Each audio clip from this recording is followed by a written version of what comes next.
we are in the condition we are in the state of ignorance we are in the state of war, in the state of economic depression, in the state of depletion of the resources of our planet because of the greed of psychopaths who thought they could create their own reality. Well, look at the reality they created. You're listening to Behind the Headlines on the SOTT Radio Network. The world for people who think.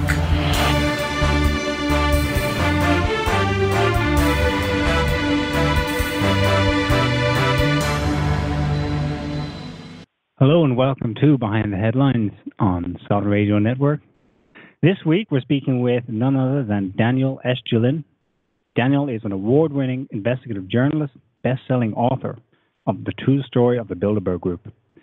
He's also authored 11 other books, 5 of them international bestsellers, and has now sold something like 6 million copies worldwide. In the next couple of months, he's also releasing a documentary on the Bilderberg Group.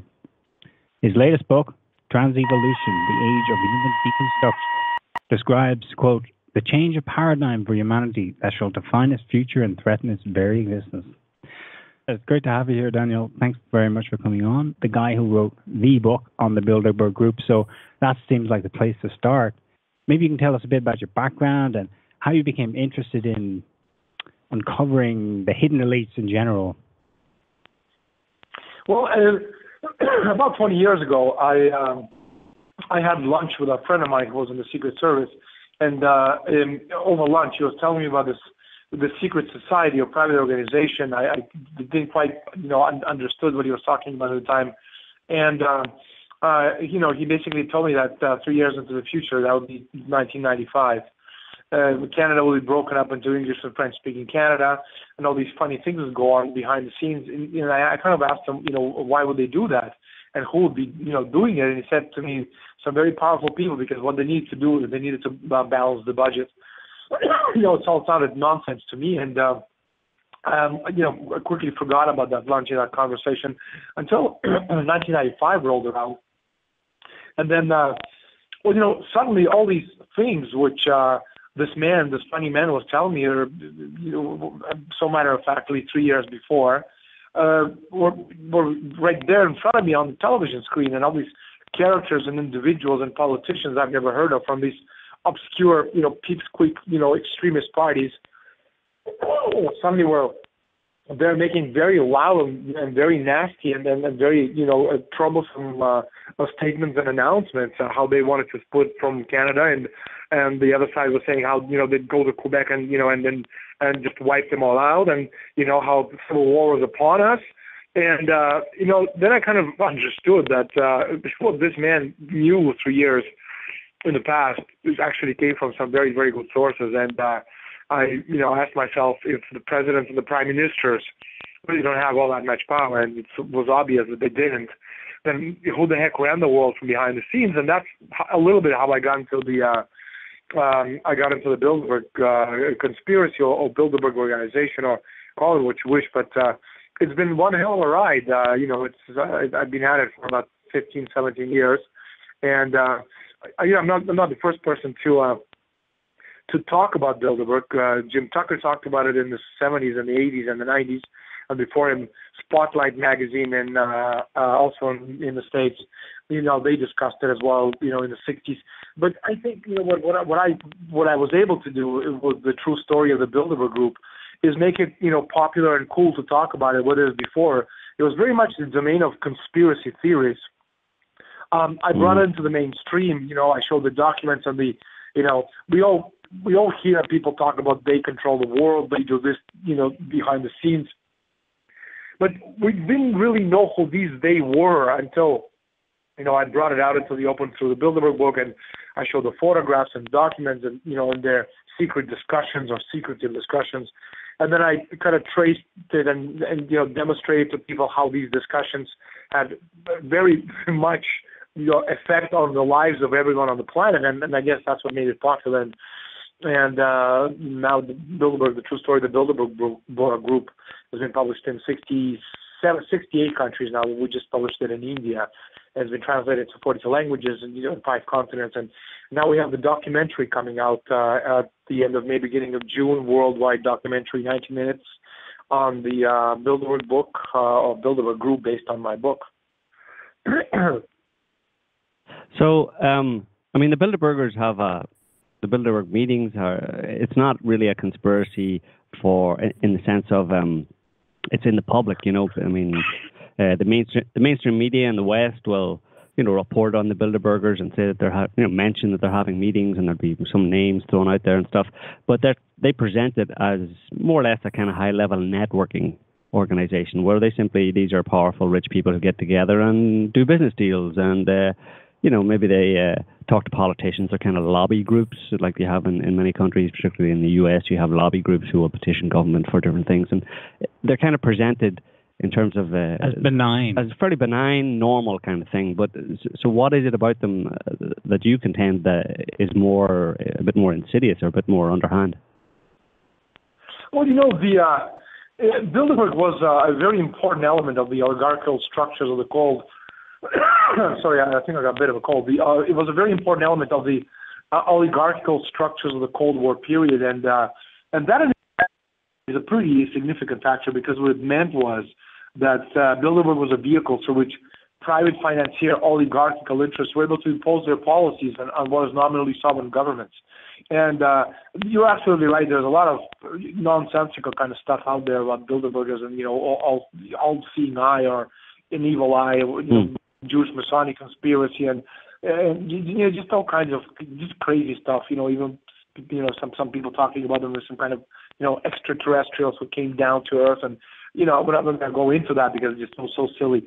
But what is absolutely true is that the biggest scandal part of this whole Bilderberg organization was that it was heavily populated by people who came out of the old World War II Nazi apparatus, and who basically cleaned up and dusted off and basically deployed to become a hardcore of the Cold War anti-Soviet structures in the West. People such as Prince Bernhard, for example, of the Netherlands, who was one of the founders of the Bilderberg organization.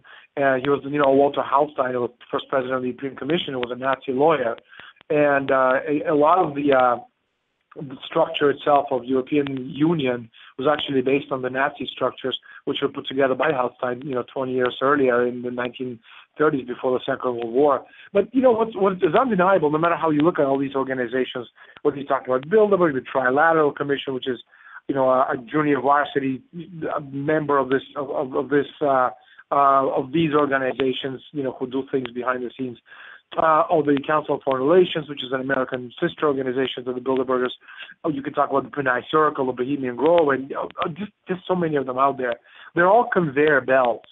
None of them are, you know, the real seats of power. I think it's obvious. The fact that you and I are talking about Bilderberg should basically, you know, exclude them from being very, very important, because truly important people and organizations absolutely are known to the general humanity, and, you know, nobody writes bestsellers about them. And I'm not pulling my own book. What I'm saying is that, you know, when it came out, it was just the right time. Yeah, you know, it was just the right time to, I'm honest, you know, to kind of, you know, talk about this, because, you know, we always talk about they do this and they control that, and, you know, we never really know who these they are. And when Bilderberg came out, suddenly, you know, the photographs and people suddenly said, aha, I knew it. There they are. And suddenly they became Bilderberg, and it's not. But, you know, if you kind of look at it from a logical point of view of a thinking individual, and you look at the people who attend these meetings, presidents, prime ministers, ministers of finance, you know, in Europe and the United States and Canada, most of these people belong at one time or another to Bilderberg. Of course, in the United States, sitting presidents don't attend these meetings, but they're well represented by others who attend on their behalf. And there's absolutely no doubt that this is how it works. You know, but what is interesting is the fact that you have these annual meetings where 120, 130, maximum 140 people meet once a year during 4 days, and they do discuss world politics. But then, you know, to take it from there and extrapolate that in a 4-day period, they iron out all the, you know, body politics for the entire year. I mean, you have these 4 Ds that are sitting in a dark room in a dungeon, holding hands, staring at a crystal ball, planning the world's domination. I mean, it's pretty silly. But, you know, I mean, you're laughing, I laugh. But, you know, what is true, and this is where things get very interesting, is that, you know, the intention behind each And all of the Bilderberg meetings is what they call creation of aristocracy of purpose between Europe and the United States. Basically, how to come to agreements on questions of policy, economy, strategy, and in jointly ruling the world. And what's interesting about this entire thing is, again, people talk about New World Order, and Bush father says New World Order, and people go crazy, and they have these multiple orgasms as if, here it is, I said it out loud, but it's not a one world order, a new world government. The concept is different. The concept of one world company, limited corporations that have a lot more power than any government on the planet. We've seen this, and we're seeing it on daily basis, how basically corporations around the world on behalf of governments. And Bilderberg talked about this back in 1968 when George Baldy, Undersecretary for Economic Affairs with Johnson and JFK, he made a presentation on the internationalization of business, and they brought this into the open, the whole idea of one world company limited, and then what exactly they stood to gain by having it. Mm-hmm. Well, it's sensible and rational. Like, it makes sense what you're proposing and what the Bilderbergers and these other groups do when you consider the globalized nature of business today. I mean, if there's some major global corporations who span the globe essentially and are making money in almost every country in the world.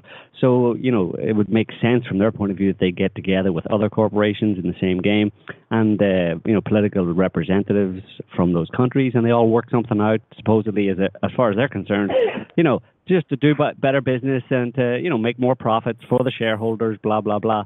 But one of the questions I wanted to ask you was, I mean, you talk about it being a global kind of the scope of the Bilderbergers being global. Has it always been truly global, and is it even global today? I mean, in terms of the first meeting, I think was in 1954. So, I mean, during the Cold War, were there Soviet representatives of business and government attending these meetings? And today, are there Russian and Chinese, for example, representatives there? Oh no, actually, no. You could never have these at the Bilderberg meeting. Bilderberg is your old NATO alliance, Western Europe, Canada, and the United States. Right. And you have the Trilateral Commission, which is Americas, Asia, and Europe. That's trilateral. You have Council for Relations, which is an American organization, with all members only coming from the United States. And then you have others, lesser known, better known, but Bilderberg has always been a former NATO alliance, and now you have, former Warsaw Pact nations. You have individual members from these nations, and even a few Russians over the years have been invited, but these Russians were not invited as members of the government. These Russians were invited because they're traitors to the nation state of Russia or China or wherever, and basically they go there, they don't represent the government. A few years back in 2004, Grigori Yavlinsky was the president of this group called Yabloko, was for a time seen as an alternative to Putin. In 2004, he's basically the continuation of the corruption-ridden scandal, period of Yeltsin back in the 1990s, where a country was, literally wiped out and almost, was destroyed until, put out of its misery. But, luckily that didn't happen. So, but, what's interesting about all these kinds of meetings, when you look at them, if you take a year, let's say, as a 12-month period, stupid what I just said, I know. Year is 12-month period, but the year starts with the first big meeting of the year is Davos. That's end of January, beginning of February. We just had it this year, and after that you have the Trilateral Commission Regional Meeting of Americas, takes place in February. Then you have in March CFR meets.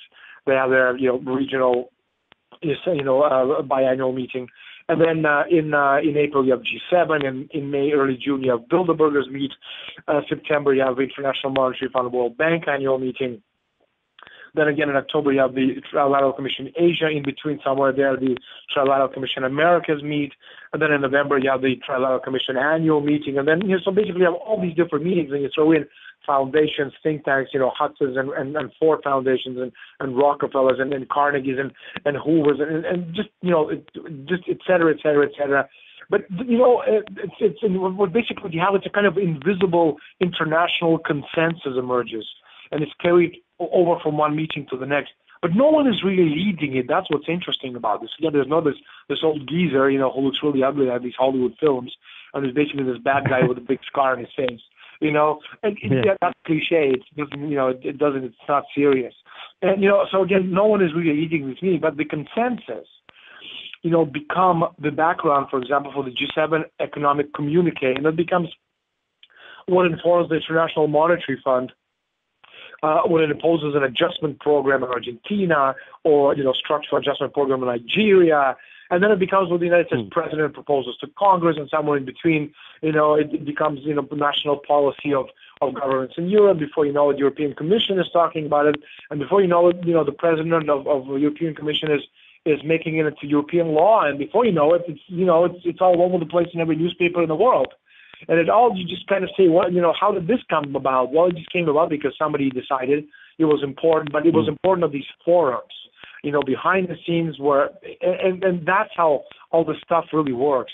And, then what happens is this consensus reached is simultaneously promoted by these all-powerful political and commercial interests through the mainstream press, the Fifth Estate, which is very much part of Bilderberg, while simultaneously becoming common policy, to governing international forces of seemingly different persuasions. And the controlled debates when dealing with any of these issues literally are intended to build unity by resolving differences.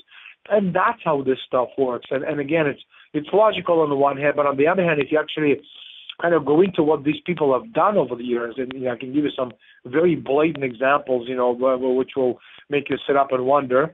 It certainly, puts you on notice as to their final intentions of this globalized control. But again, it's not one world order where you have this, one dictator. It's rather a concept of one world company limited corporations controlling governments as we see today, which is why, in Europe, European Central Bank, International Monetary Fund, World Bank, Federal Reserve, have a lot more power than governments. And then in Spain, the president of Spain doesn't preside over anything at all. I don't think, even in his household, his wife probably, presides over him. But nationally, he certainly doesn't do anything because you have the famous, economic troika that comes into Spain and tells him what he has to do, where he has to cut, where he has to nip and tuck. And then, and then you kind of wonder, well, I didn't elect this guy. I didn't elect any guy because I don't vote. But, if I did, I certainly wouldn't vote for this guy. But but then again, right. Why vote? Because in the end, what you vote for is irrelevant because somebody unelected comes in from somewhere else and tells the guy you elected or allegedly elected, what he has to do to make you suffer. Right. So it exposes the sham of democracy basically in the Western world in particular. Well, I think, the whole thing of democracy, it's silly. You think of democracy, you think of Peloponnesian Wars, and I think the idea is liberty, which is, what you want. Democracy is the rule of the mob. So when you get, 10 white guys beating up on a black lady, in southern United States, that's democracy. You get 40 Nazis, kicking, with their steel-toed boots, an old Jewish woman, in the Polish ghetto. Well, that's apparently democracy too. Although it's not the kind of democracy I'd vote for. But the way you describe the Bilderbergers the way you describe the Bilderbergers and these other groups, they're effectively, like you just said, they're effectively international think tanks that, then what think tanks do is they shape and form government policy around the world. And like you said, these people aren't elected, and they're shaping government policy that is directly affecting the people. But the people in most of these countries still hold to this hopelessly naive idea that they have some power in the sense of they get to elect their prime minister and their politicians, and they're the people who decide. But you're saying they're not the people who decide. They're told what to do. Policy is formed for them by external people who are never elected and people know nothing about, really. Don't know about their character. They don't campaign. They don't present themselves to the people as a good candidate or a bad candidate. So there is no democracy in that sense in the way that people conceive of it, as in direct representation by elected leaders chosen by the people.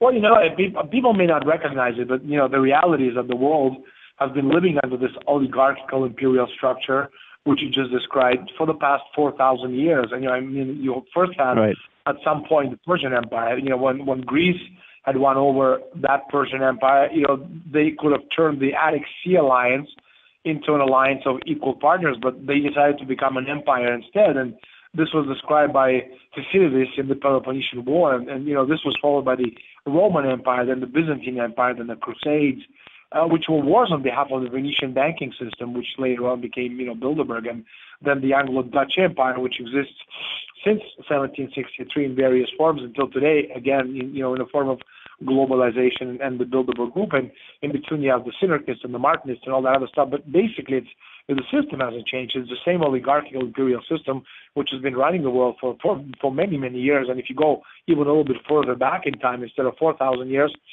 you go like 6,000 years, or you go to the ancient Egypt, and you ask yourself who ruled Egypt. It wasn't the pharaohs, that's for sure. There were little boys and girls who basically followed orders, and who ruled Egypt. They were the high priests who had the knowledge, and they kind of gave it to us driplet at a time. And those high priests of lesser years who lived in Egypt way back then, today live in Switzerland. So that really hasn't changed all that much. And if you know anything about Switzerland, it's the nastiest, dirtiest, filthiest, smelliest country in the face of the earth, for as much, pristine mountaintops they may have. And I know, one or two things about that country. And, needless to say, it's a garbage scum of the earth nation, there's ever was one. And then because, again, it's the most corrupt nation, the most filthiest nation monetarily and financially, and, on the face of the earth, worse than anything else out there. And, and of course, that all goes back to, ancient Egypt. But so no matter how you look at history, and unfortunately people don't know much about history, but if they did, they certainly realize that, not much has changed since then. Yeah, absolutely. We can't argue with that at all. Can you give us a couple of examples that you mentioned previously about that'll make us sit up and take notice about what these people have done? Well, I'm just thinking. I was actually thinking of what examples to give you, and probably the best example I can give you is 90. Well, there's so many, but a good example is 1973 oil embargo. If you kind of look at this stuff over the last 60 years, which is Bilderberg is 60 years old this year, or in 1954, so 60 now. This year is going to be the 61st year.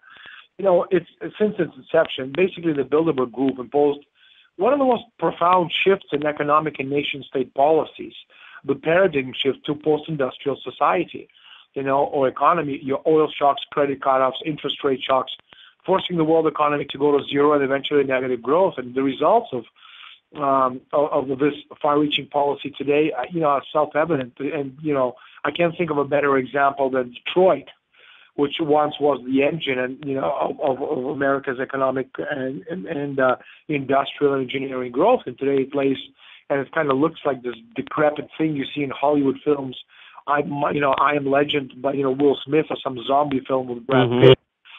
Post-apocalyptic, and this is exactly what it looks like. And the elitists want the entire world to look like that, because progress and development is directly proportional to population density. So people are wondering, why would Rockefellers of this world, the billionaires and the billionaires who have all the monies in the world and who are basically capitalists, which capitalism allegedly meaning making money, what is it? Why are they trying to destroy the world's economy? And the reason they're doing this is because, again, progress and development is proportional to population density. If you have progress, you have technology, you have development, you have more people. More people means more mouths to feed. And we're living on a small planet with limited natural resources. And, for the Rockefellers of this world to eat, most of us have to die, and that's how they look at it. But going back to my example, in May 1973, Bilderberg Group met at an exclusive resort in Saltsjöbaden in Sweden. And the key point on the Bilderberg meeting agenda that year was the oil shock of 1973, which was the which had yet to happen. 400%. Yeah, exactly. The 400% targeted increase in the price of OPEC oil in the near future, where actually it did go up 400% 6 months later. Now, if you kind of go back to the fact that the critical break point, which the British Empire, had been working on intensely since the 1960s was the breakup of Bretton Woods system, without which you could have never had the oil hoax of the second part of the 70s.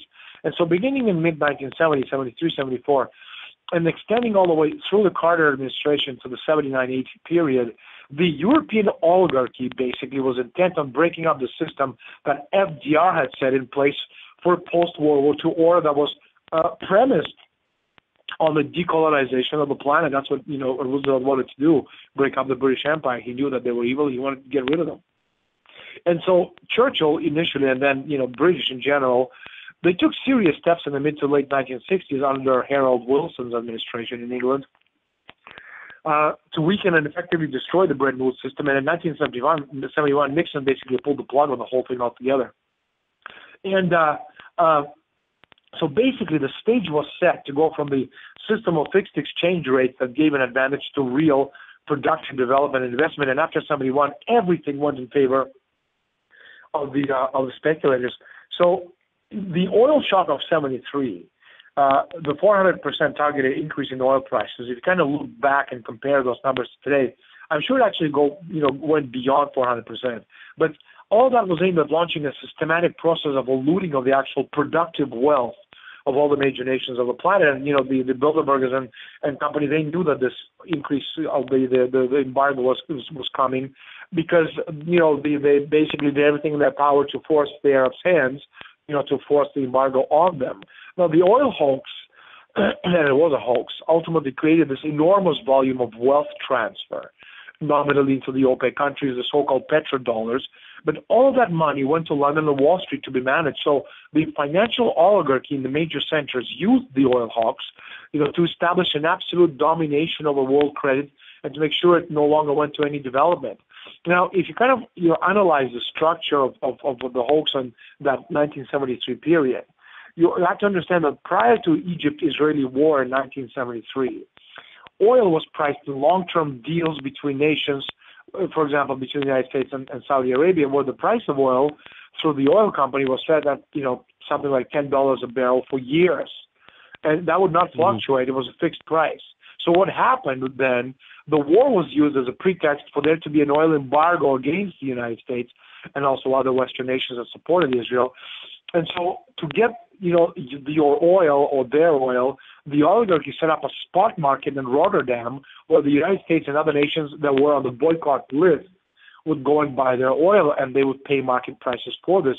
And this was the spot market. And so that's why today you have to understand, if you're paying like, I don't know, if you're living in France, $1.50 or €1.50 for a liter of oil, you're overpaying by about 65%. And if you're living in America, the same thing.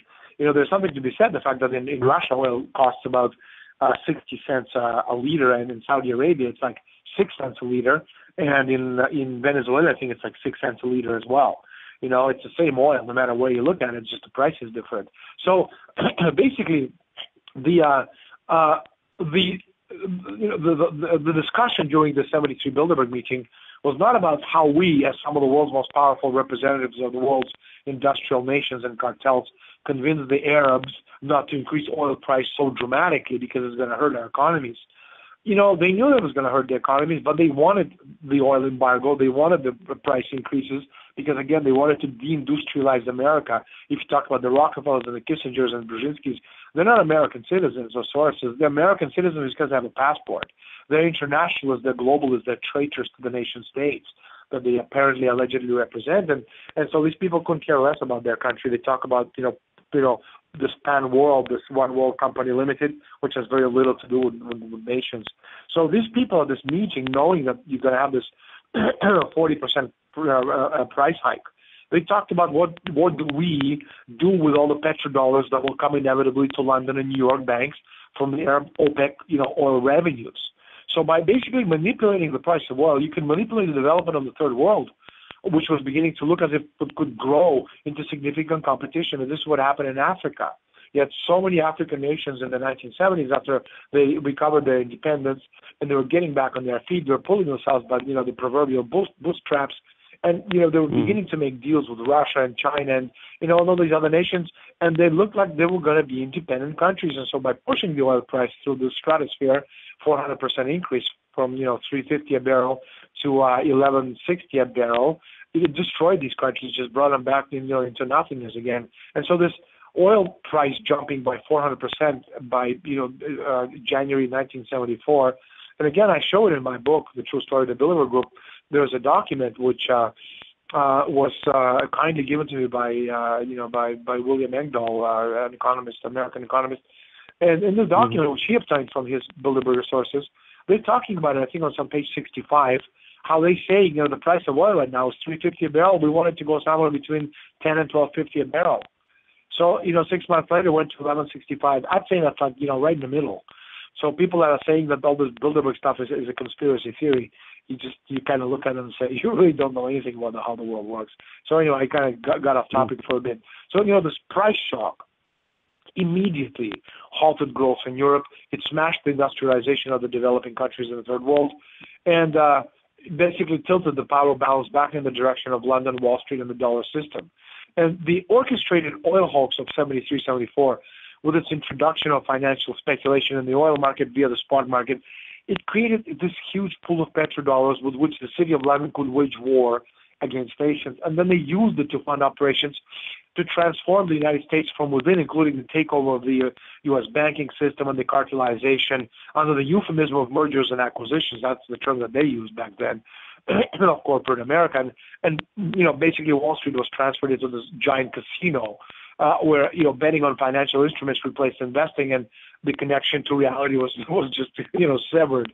And so these petrodollars, combined with the process of the British Empire's doping, the drug trade, were instrumental in restructuring Wall Street in the 70s and paving the way for the junk bonds of the 1980s and the derivatives markets of the 1990s, and the complete destruction and annihilation of the financial system, today. And this is what we have. And so when the price of oil skyrocketed, that's, when this huge pool of dollars began building up in Europe that formed the euro-dollar market and began this whole process of creating this financial empire as financial warfare operation, basically, against the nation states and in favor of Wall Street. And so, basically globalization was on the way or underway, and it's still underway today. And this speculative bubble came to dominate American world economics, and feeding it became paramount. And between one thing and another, real estate prices shot up, and they gave false wealth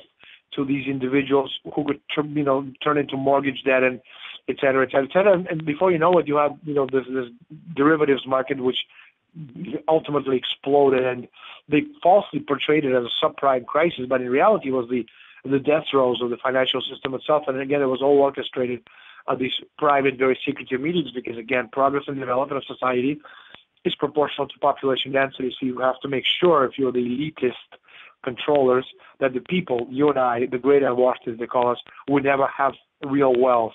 It's ephemeral wealth. It's something that's there, but it's not there. It could be taken away from us at any moment. And we've seen so much of it in so many different countries. Argentina comes to mind, and Russia comes to mind. In the 1990s, and so no matter how you look at it, the solutions taken by the speculators and in the markets and the big players basically are destroying banks and destroying nation states. And they're supposed to be destroyed, and that's why Detroit is what it is. It's not coming back. It's not supposed to come back. It's a prototype for the elite want the rest of the world to look like. And I don't know about you, but I certainly don't want to live in a world where everything looks like Detroit. Certainly not. No. So what's did you ever, or have you ever gotten an insight or an idea into what motivates these people who do this? Fundamentally, do they have a plan, or is it just greed for greed's sake? Oh no, it's very well planned. Greed isn't something that and you can't pull this off if you talk about greed. This is something that they've been planning for a very, very long time. And Bilderberg has been around for 60 years, and they've been at it for 60 years.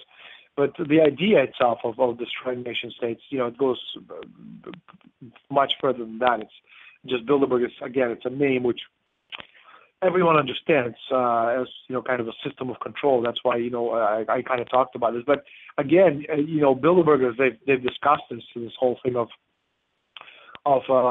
controlling and creating this society, one world company limited. George Ball talked about this back in 1968, and again, it's very, very interesting because it just gives you an idea how this stuff works. destroying countries and creating this corporation, mega corporation. And this isn't something you do, on an off chance. It's very, very well, planned out and thought out idea, because, the idea again is that, according to them, this is how they sold it to us, is that nation states are outmoded. They're an archaic form of government, and, in a Malthusian world, they can be relied on, to do whatever needs to be done, because, again, the tendency is that the resources of a nation, if you are a nation state, belong to a nation. Well, if you're Bilderberg, the resources of the nation state that don't belong to a nation, they got to be equitably distributed amongst the people who control the world. And to do that effectively, they needed to create a new form of government, and they decided, this form of government is going to be a corporation. That's what they call the world company. And the idea would be that this world company would then become the new government. And if you kind of look at globalization, that's exactly what this is. And then beginning in the late 1960s, the 70s, and 80s, the United States and the rest of the world was literally taken over by this rash of mergers, this ever larger consolidation of industrial companies, of agricultural companies, of financial companies. And they were slowly building these giant cartels to the point where we see now today these giant cartels which control the resources of the world. Effectively, they run the world. You have the bankers who run the corporations, the cartels, and the cartels controlling the necessities of life. And they're more powerful than the nation states themselves. And so this whole world company project, in a sense, is a return to the old days of the British East Indian Company with a more modern, computerized face, I guess you could say it. And again, if you kind of think about it, sit back and think about it, these people, the Bilderbergers and such, and, others like them, they've actually done what they've announced they would do 50 years ago. And, I'd be, scared, if I didn't know better. And because, again, for these people, the very structure of the nation states, the idea of commonwealth or general welfare of people represented the main obstacle against any attempt to freely loot the planet, and represented the most important impediment to the creation of a neo-colonial world empire. In other words, as I said, the resources, they don't belong to a country, they belong to everyone. And that's something that they couldn't simply live with, knowing that countries were going to protect their resources. And, so if you look at the economies of the world, this how all this stuff works. And this corporatism is basically the regimentation and mobilization of the state, including its credit and financial resources, to carry out policies that are, dictated by and implemented for the benefit of financial oligarchy. And, in the past decades, the entire deregulation policy of the United States, industries and banking, it was precisely set up in response to this blueprint scenario for creating giant corporations for a new empire, whose intention is nothing short of perpetual war. And that's unfortunately, how all that stuff works. Right. So I'm just trying to get to an idea of what motivates these people. I mean, I can't suggest it was just greed, but it's kind of amazing to think of that, since most of the people we're talking about here are massively wealthy by any normal person's standards. They have more money than they could ever spend. So why would anybody come up with this kind of a plan? Financial wealth, it has nothing to do with financial wealth at all, because they already control not only money, they already control 90% of the planet Earth. It has to do with perpetuating their power. It has to do with immortality. And immortality to them is not, dying and having somebody putting a plaque in their name in the middle of a square. Immortality, it's a different concept. Immortality, especially, I talk about it in my last book, Trans-Evolution, the Coming Age of Human Deconstruction, where I basically explain, how the whole concept of the future of humanity has very little to do with what we are today. The fact is that we're living through this, a change of paradigm, the greatest change of paradigm in the history of mankind. And the fact that, the future generations are going to not look anything like us physically. Our children, who are 6-7 years old today, they are the last truly 100% human generation of human beings on the planet Earth. Our grandchildren, they're going to be a transhuman, they're going to be posthuman, they're going to be machines, they're going to be cyborgs, they're going to be beings who are not totally human as a result of revolution in synthetic biology. So, to be elitist, the idea of immortality is different. They don't care, what physically they look like. That's what drives them. It's not the money, because the difference between them and us is they have this little machine that can print it and we don't. So they can print all the money they want in the world and we can't. So once we run out of the $100 bill we have, for the rest of the month, we don't have any more $100 bills, but they can just print another one. You know what I mean? And for them, this has very little to do with their final objectives. The final objectives is physical, immortality, and the idea of, one day being able to download their consciousness onto our computer and live in cyberspace forever in another state, but, having, retaining their consciousness because of these incredible technological developments we're going through right now. So, what drives them is this. If you look at Bilderberg, and that's why I'm hesitant when people say to me, "Oh, you've discovered, the end all be all of conspiracies." I did not.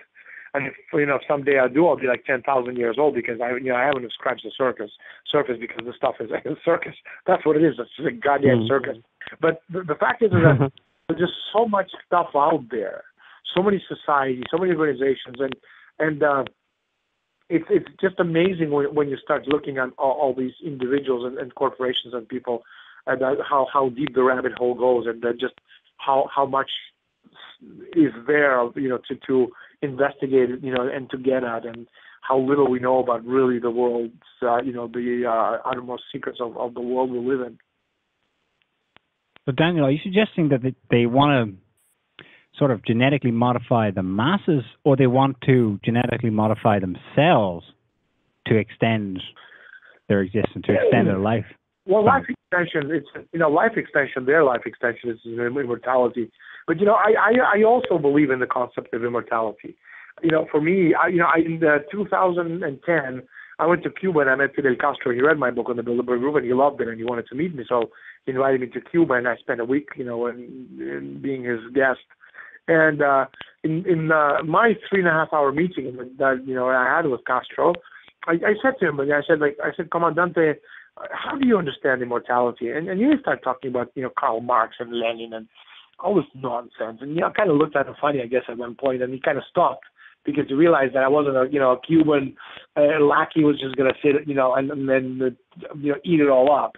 And so he said, okay, well, how do you understand immortality? And I said to him, I think immortality, the whole concept of immortality is assuring the survival of the species, which means that there's going to come a point where we're going to have to colonize space, because if you start extrapolating our presence on the planet Earth into the future, 100 years, 1,000 years, 10,000 years, there's simply not going to have enough space and certainly not enough resources to survive. So we're going to have to conquer space. So the idea is, 1 billion years from now, we want to have gazillions of people living in all the nooks and corners of the galaxy, and that's immortality.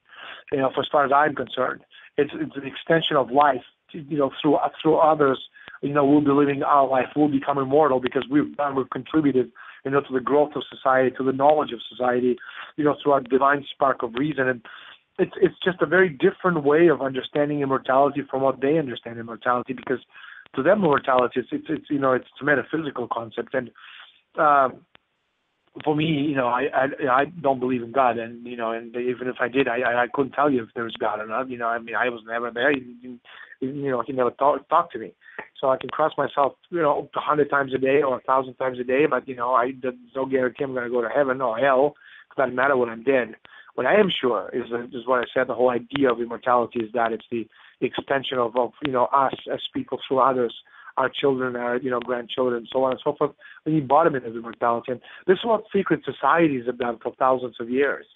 Past knowledge, from grandfather to father, father to son, son to grandson, and so on and so forth, which was only accessible to very small groups of people. And then what happened today, after all these thousands of years, as a result of information revolution, and you have anybody, a Koya Indian sitting in the middle of an Amazon rainforest, on a tree in a tree with his computer laptop and an internet connection, and he has access through Google to almost the same information that all the secret societies over thousands and thousands of years have basically been able to cobble together.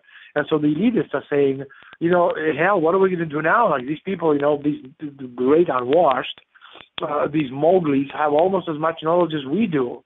And so what they're doing on the one hand is, again, these are intricate games, but they're kind of fun to watch. So you don't have to play part in it, but as we do, it's not very fun to watch. But on the one hand, what they're doing is they're destroying the world's economy on purpose. And you're seeing it right now. Detroit is a great example of that. Deindustrialization, zero growth, demand destruction. Club of Rome talked about it way back in 1972. Well, 40 years later, here we are. They're talking about the next 40 years, the demand destruction. So on the one hand, they're destroying the world economy on purpose. But on the other hand, they're investing gazillions of dollars of their enormous, immense wealth into these futuristic technologies that are so advanced, so far beyond anything we could possibly imagine. I don't care how fertile imagination is, we can't even imagine a lot of these things. Right. To make this gap between them and us bigger than ever, and if you're a keen observer of reality, you look at Hollywood, which is an industry controlled by these people, you kind of realize that all these Hollywood, futuristic films, science fiction, be it Lucy, I talked about Almost Human, a TV series, which was great, but it only aired 1 year. We had humans and the cyborgs working together as police officers in the year 2048. It was a great series. There's just so much stuff out in that series which dealt with very real things which are happening right now. Transcendence, which was an awful film with what's his name? I can't remember. The guy from Edward Scissorhands. I can't remember his name. Anyways, Johnny Depp. Johnny Depp. That film. And the other film which is coming out right now, it came out a few months ago. I haven't seen it yet. The Interstellar. We're talking about a planet Earth running out of food. Or you're talking about Elysium, which came out last summer. We had this kind of a synthetic planet built between the moon and Earth, where the wealthy lived and the rest of us live here. It's the kind of stuff we're seeing, this divide between them and us. Have you seen The Hunger Games? Yeah, I saw The Hunger Games. I mean, it's dystopic. Right, that's the same thing, right? It's the same thing. It's lesser so for what it is, because it's very predictable, and then it's kind of sheepishly stupid, but the idea is the same. There's fight for food, and there is fight for food, and even like things like G.I. Joe 2, where it's not much of a film, but it's interesting because it started out with these insects, tiny insects, which were charged with bots, equipped with bots. We basically blew up and killed all the Joes, except for 2 or 3, which of course came back and kicked the ass of all the bad guys later in the film. But the point is that it just goes to show how advanced technology is. There's another film, it hasn't come out, it's called Prototype, but if you kind of go to YouTube and type Prototype, it had like 200 million views, this trailer. This guy is trying to get the money to make the film, but wow, does it ever look good? This merger of man and robot, and machine. There's another film just came out, and there's just a lot of stuff out there that's coming out, and of course Hollywood is so much part of this Illuminati, and I do say Illuminati because they're real. It's not some kind of a silly conspiracy theory. But the point is that if you kind of pay attention to what's out there, you realize how little fiction is in science fiction and how real a lot of the stuff is, and how that said the elitists are on creating this parallel world. And for me, the best example and the scariest example, and perhaps the stupidest film of all, is 2012. I don't know if you saw it. The Mayan prophecy. The film was just awful, just god awful, just awful film.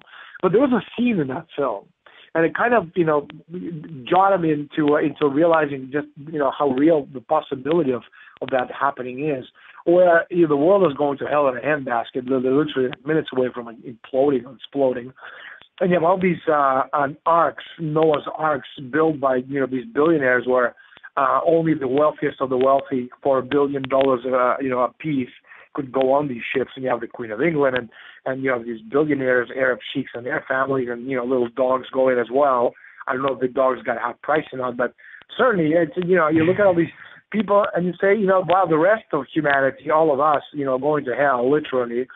You have a few, I don't know, 10,000, 100,000 being saved because they can, and I thought I thought that was powerful, really, because if you kind of look at what's happening now, and you look at some of the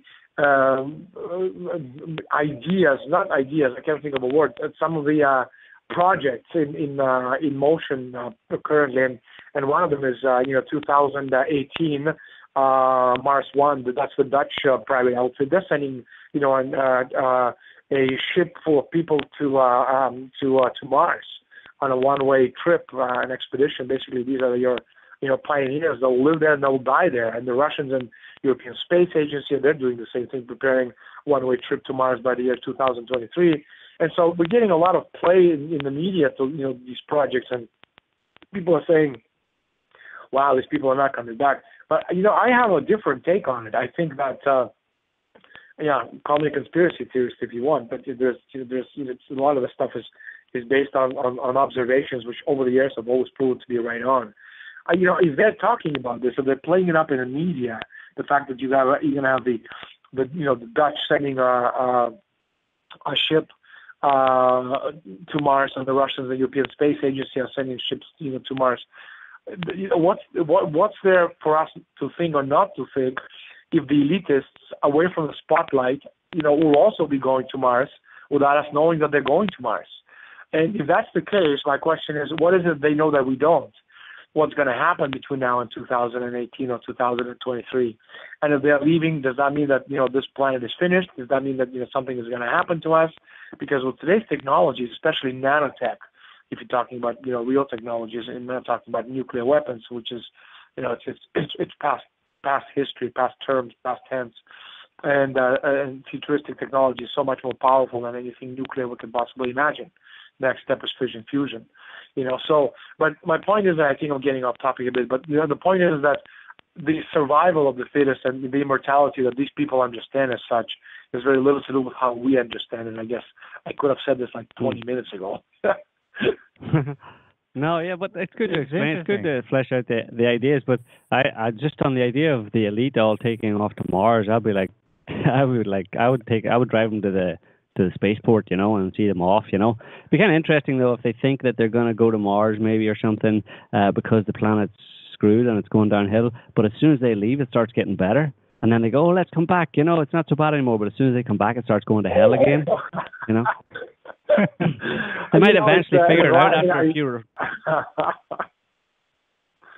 I think I hear this a lot. It's like, why do we want to conquer space? I mean, it's just like we've screwed up our planet and we do the same in other planets.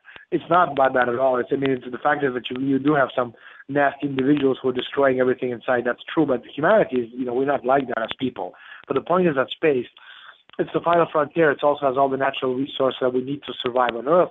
Beginning with helium-3 isotope, which is the cleanest natural source of energy we could possibly want to have, and we can't have it on the planet Earth because we have atmosphere, and it's something that can't get through the atmosphere, but it's something that's deposited over millions of years on all the planets out there that don't have atmosphere. So if you go to the moon, for example, if you just scoop it up literally with your hand, and you have enough on the surface of the moon to supply the next level of energy to everyone on the planet for the next 2,000 years, and again, it's the cheapest, the cleanest, and the best, and the longest lasting. And so we've gone from wood to carbon to oil to nuclear as the next step in the development, and it's fusion fission, and we need to go that direction in development, because if we ever want to go to Mars, within a reasonable period of time, we need a different kind of propulsion systems than what we have today, because if we go today,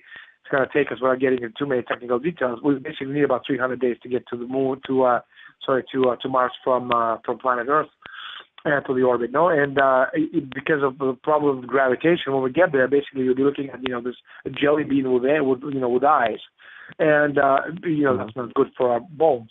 But the point is that if we are using fusion fission, we actually can go to the to Mars and about to the orbit in about 4 days, which, needless to say, makes a very big difference. And it's an amazing source of energy, and we need to get it. Plus all the other stuff out there, and the asteroids and everything else, from water to gold to platinum to diamonds and everything else. You have everything in space, everything, absolutely everything. And on the planet Earth, we're running out of natural resources, and so that's what we have to realize. And one of the biggest, the most important natural resources that we're running out of is fresh water. And India, for example, is a good example. That's 1.3 billion people, and they're almost out of water. And when you run out of water, it's bottoms up. The game is up, and we don't want that. We have to make sure that.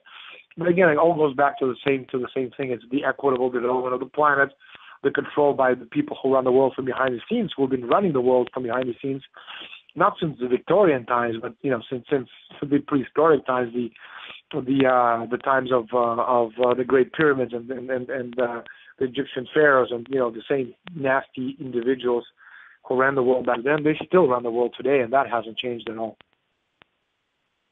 Mm-hmm. Daniel, what's your take on so-called climate change? Man-made, elite-made, natural, or just irrelevant? I ask because I know there was some kind of cheat sheet or set of notes leaked at a recent-ish Bilderberg meeting. Like 3 or 4 years ago, yep. Yeah, what was it, Joe? You know, it was just they had in the list of, it was posted on the Guardian, the UK Guardian website, the topics to be explored at, I think it was 2008, maybe 2008 Bilderberg, maybe. It was in Spain, somewhere in near Barcelona. Sitges in Barcelona, and they had a list there. And Sitges was 2010. Okay. I mean, the whole thing of climate change. Hang on, but let me just finish on the list. The reason we're asking is because on the list, amongst the other things that they had listed for topics of discussion, one of them was global cooling, not global warming. Well, I mean, this is exactly it. There's no such thing right now as global warming. We're in the middle of a period of global cooling. It's a 100,000 year cycle, and right now we're smack in the middle of a global cooling period, which is why in a lot of places like Canada, for example, right now, my family lives in Canada. This year, you've had some of the nastiest, coldest winters on record. So all this stuff about global warming, it's nonsense. If you kind of look at who supports these organizations, you look at international, the World Wildlife Fund, Greenpeace, but all these organizations, whether you're talking about a Club of Rome, or we're talking about, it's the same thing. I mean, it hasn't changed in forever. And the whole point of all these organizations, where you're dealing with them, is deindustrialization of society. So if you can reduce progress, if you can reduce growth, then just makes it a whole lot easier, to control progress and growth of society. And if you kind of go back a little bit to the role of the Club of Rome, but back in the 70s, combine this scientific nonsense which they advocate, the stuff about reducing technology and reducing growth. They came out of a document, Limits to Growth. Basically showed that Earth was going to run out of limited resources in the next 40 years. Well, 40 years later, we haven't run out of anything at all. We have run out of a lot of resources, but we have so much of it out there in space. We don't even need to talk about it and discuss this. And so basically, according to the Club of Rome, this report, Limits to Growth, in order for humanity to survive, mankind must reduce its dependence on technology, roll back its drive for progress, technological innovation and advancements, and impose a worldwide regime of economic control disintegration, which is what we have today. So organizations like WWF and Greenpeace, that's what they are. It's this scientific nonsense which they focus kind of stuff of Aristotle and Malthus. They combine it with sophisticated mathematical language, and they convince the simpletons that it has to be the case. But a lie, even one enveloped in a mathematical complexity, is no less scientific nonsense and stupidity. What the Club of Rome did was simply an extension of what would become the world's economy, extending existing parameters of the economy without technological progress. Now, obviously, if one removes that which enables the advancement of the economy and the human being, if that was eliminated and left out of the equation, we suddenly discover that we're depleting our natural resources. And so this mumbo-jumbo, this planet, will reach a limit according to them, and therefore we must have a population control which leads to a demographic reduction. And so the role of the Club of Rome was simply to spread and popularize the scientific stupidity with the idea to convince the unwary, and especially young people, to give some kind of scientific base to a profoundly anti-human concept of oligarchy. And the concept is that you human beings are just animals, complicated but nonetheless animals and nothing more than animals. And to them, environmentalist movement is equals to green, equals to deindustrialization, equals to zero growth, equals to population reduction, equals to genocide. It's not surprising that the people who basically ran these organizations like WWF, or Prince Bernhard, the Nazi who was the president of the Bilderberg Group, and then Prince Philip, the consort to the Queen of England, who if he ever came back to Earth, reincarnated. He wanted to be reincarnated as a deadly virus that wipe out the entire world's population. And that's what he said. But again, all this kind of stuff is utter nonsense. And if you look at these organizations such as WWF and 1001 Club, it's a kind of oligarchical funding mechanism, to destroy the world's economy. And what these people are not saying to you is that our greatest natural resource that has no limits is our mind. And the fact is that there are 7 billion people, or 70 billion people, 700 billion people. We have the ability to discover universal principles of nature, and these principles of nature, because we have this divine spark of reason, and these, universal principles of nature, once they're discovered, they improve the lives of everybody on the planet per kilometer of space against nature, which immediately improve everybody's, well-being for everyone, and that's progress and development. And so if you eliminate that element, if you give, 7 billion people lobotomy, well, some of them don't need lobotomy. They've been lobotomized since birth, but, as those of us who do use our divine spark of reason once in a while, the point is that if you lobotomize the entire population, then what you have is exactly what WWF, professes, this use and depletion, but it's not, the world is not like that. Okay, the world is different because there is such a thing as progress and development of society, invention, and technology.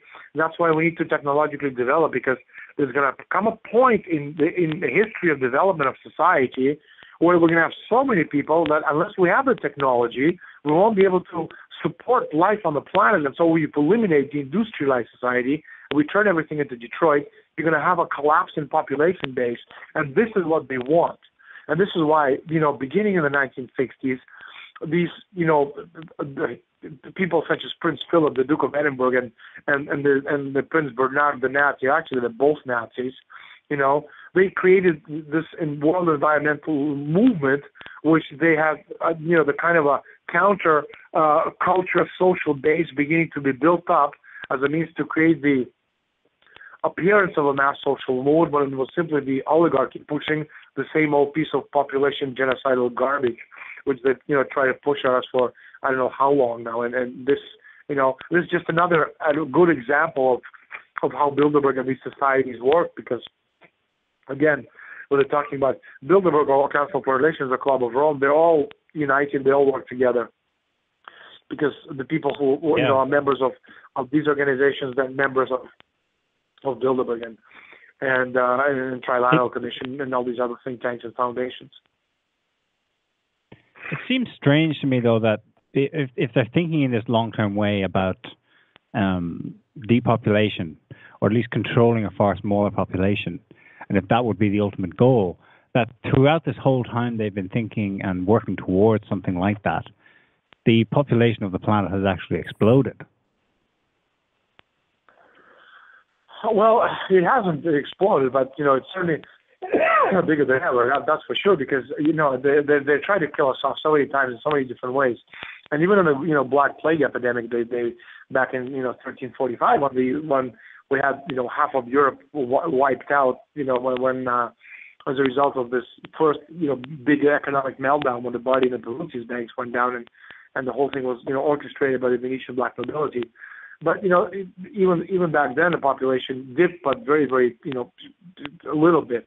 But basically, what has happened, and this is what they're working so hard to eliminate, is that beginning with the Council of Florence in 1436 to 1739 period, you had, especially beginning in France, under Louis the 11th, a different concept of humanity. Basically, modern history replaced medieval history, and it replaced medieval history on the institutions which were part of the modern history eventually, put in place.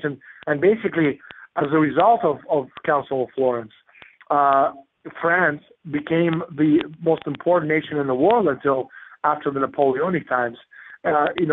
Progress and development of society, constitution, welfare, social welfare, commonwealth, all these concepts were developed and put forward, in France with Louis XI. And as a result of that, France became, as I said, the number one nation, militarily, economically, culturally, spiritually, physically. And the British Empire had to create this, this first little Nazi in history, which is Napoleon Bonaparte. Thought that he was an agent of Britain, but they certainly understood his psychology very well. And they pushed the right buttons, and, they knew that he would eventually self-destruct, and he did. And so they created the, Hakim and Terror, which wiped out all the intellectuals in France. That was, also a creation of the British Empire, the whole thing of the siege of Bastille, and, that was all nonsense, because the idea was that the French intellectuals, Lafayette and Bailly, the idea was to export the French Constitution to the United States, or the French ideals to the United States, have the United States create and build up the ideals there, and then import it back into Europe for the purposes of wiping out all the royal families. And so England, the Venetian nobility, who basically became England at the time, they took over the operation, and they created this character, because if you kind of go back and think to the end of the 1700s, beginning of the 1800s, the British Empire had one enemy, that was France, which was a more powerful nation state than the empire. And then after the Napoleonic adventures, France was destroyed, Europe was completely wiped out, and the only nation standing in peace was the British Empire, and all these other nations were against France, who until very recently, at that time, was the number one country in the world and didn't have any enemies to speak of. And so all these shenanigans, which, way back then, they were kind of controlled by the British Empire. Today, they're still controlled by the Empire, except, that they've kind of reorganized themselves a bit, and they have these other organizations and offshoots and think tanks, but the system hasn't changed. You talk about Wall Street, which is basically a British, it's an American only name, it's a British creation. It was, founded and put together by the British, and it's still a British creation. And so it's again, history, it's kind of an amazing thing if you think about it. And I guess all this stuff that we're talking about, people who listen and people who read my books, and they suddenly realize that all these things that they kind of secretly thought were true but they couldn't really explain, now they could say, hey, this is cool, I can talk about this. And I guess this is what my book and now hopefully my film will do, is make it cool to talk about this stuff. Yeah. Daniel, we have a caller on the line, so I'm just going to go ahead and take it. Hi, Greg. Yeah, Greg calling from Nashville. Hi, Greg. You're welcome to the show. Do you have a question or comment for anybody? I guess a bit of a comment. First of all, thank you for the conversation. More people need to know what it is that you're talking about, and obviously Bilderberg is a huge piece. And I'll just say this. When I call into a radio show, I try to remember the very simple maxim: do no harm, or don't criticize. It's hard to remember that, because people get jumpy and they want to say, you need this and you need that. What I'm hearing, and I'm not attacking anyone, is I'm hearing the past problem and I'm hearing the present problem, but what I'm not hearing is individual solutions, because what I have done is spent most of my life gathering information and cataloging the atrocities of these people that are currently basically running the show. And I understand that there's a very important place for that. That needs to happen, because most of people in this world have no idea what you're talking about. And they have no idea the ramifications of what you're revealing to them. But I try to really bring it down to the least common denominator. And I don't mean in less of human intelligence. I just simply mean, if I'm hearing this for the first time and I've never been exposed to what you're telling me and how important it is, what I want to hear is, what am I going to do to change the problem? And I'm not hearing any of that. And I've been listening for at least an hour now. Can you comment on that, please, Daniel? All right. Yeah, it's first of all, turn on the television. That's the best advice I can give you. It's the Fifth Estate is crap. It's especially mainstream press. They never worked for us. They've never worked for us and never will work for us. So anything you get from the media and the mainstream press is just mind-boggling nonsense. So turn off the TV and start thinking critically, start thinking platonically and Socratically, meaning, abstract thinking, extrapolate ideas, ask yourself questions, who's doing what to whom and why they're doing this. And, this is important. And also empowerment, make sure that this kind of stuff, gets out there, that people can, talk to each other and But again, to do this, you kind of, again, I have to make sure that you explain it in a way that everybody understands, because one of the things that I hear often when we're talking about conspiracies is, the Bilderbergers ordered the, president to do this. And of course, any normal person is going to say, well, how the hell did they do that? How did some guy sitting, in an office in the middle of, Rome, order the president of the United States to do something? And of course, they can't explain it because it all sounds like nonsense, which is why it's very important. What you're doing, Greg, is obviously fantastic. If you catalog all this stuff, that's amazing.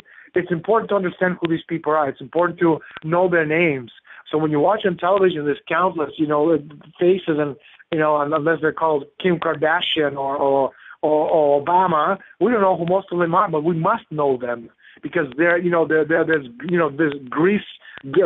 gray individuals in flannel suits who kind of parade in front of our TV screens and make pronouncements, and then we don't even realize that this is the guy who runs the European Central Bank, or this is the man who is, the key commissioner in European Commission on foreign intelligence, and this is the man who, versus monies and Federal Reserve.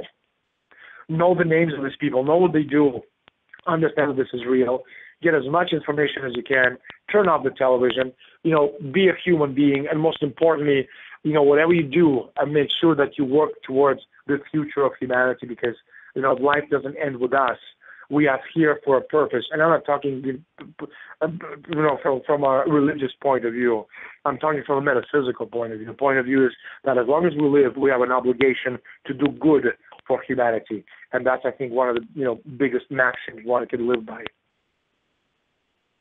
What do you think of that, Greg?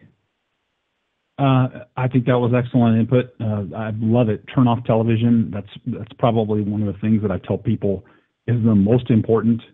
If there's poison coming into your body, you need to stop the flow of the poison, and television is the biggest source. Think critically, beautiful advice, and empowerment, obviously, and that's part of what the show is about. Greg, I just wanted to say something on that point. When you mentioned that most people in the world have never heard any of this information, and it doesn't really mean anything to them, and they've been kind of programmed. They get their daily dose of reality from the media, and they kind of, a lot of them like it that way, and they would react with, they would be incredulous about this information and anything that the kind of things we talk about. They don't believe it, and it's almost like it's not for them. I mean, I've kind of come to a conclusion that there are a lot of people, the majority of people on the planet, that this kind of, the stuff that interests you and me and Daniel and other people listening is kind of, it's kind of for us and not for other people. If you know what I mean? There are different types of people, and some people just want a simple, ordinary life where they're not challenged. They aren't forced to think outside the box. They're not forced to feel or they don't want to feel a sense of responsibility for changing the world. That's what our leaders are for,